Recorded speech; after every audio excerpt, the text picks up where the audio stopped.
Now, I know a lot of people hated a lot of the decisions that were made in Ant-Man and the Wasp: Quantumania, and trust me, I agree with you with quite a few of them.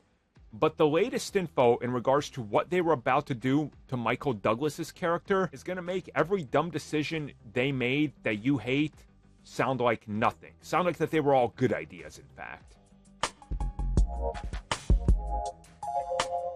You know the name Jeff Loveness, the man who wrote Quantumania, who's also writing the Kang Dynasty, recently told Backstory Magazine that there was a lot of stuff that was removed very late into the production of Ant-Man and the Wasp: Quantumania.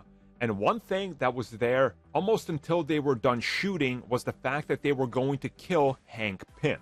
Now, this isn't anything new. We heard rumors about this. We heard that scenes were even potentially shot, and that during reshoots they decided to keep them in the whole, reshot section with Cassie's birthday and everything. So what happened with him? Well, yes, he died, except he didn't. Now, you're probably thinking, well, okay, they trapped him in the quantum realm, right? Right? That's what they did? No. No, they didn't. I hope you're sitting down for this one. So remember the whole subplot with the ants and how they show up at the end to save the day? Well, as it turns out, Hank Pym would have died in the film. Yes. But what happens with him? Well, as Loveness reveals, we would have seen a different psychological sequence in the probability storm that we have within the quantum realm and the Nexus. And what happened is that we would have seen all sorts of crazy things, like Cronenberg-style amalgamations of things.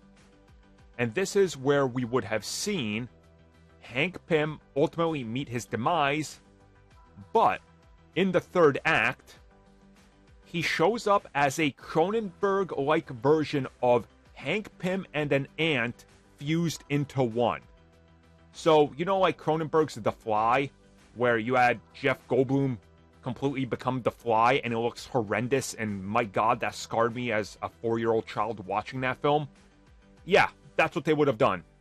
Hank Pym would have been a grotesque-looking amalgamation of Michael Douglas and a deformed ant. Let me repeat that. He would have been the two smashed into one, where you could have seen this deformed big ant in the quantum realm with Michael Douglas's face peering out with ant parts and... oh god, I'm getting disgusting just thinking about it. I hope that one of the conceptual artists for this film manages to get a piece of this out there, because I need to see this.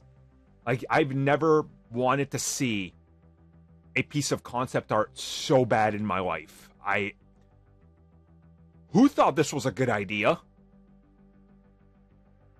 And they said it wouldn't have all been CG. He says that they already had things in motion, which means they made this. They made some sort of nasty-looking amalgam version of the two that was on set or a model. Somebody please, for the love of God, leak this. I need to see this.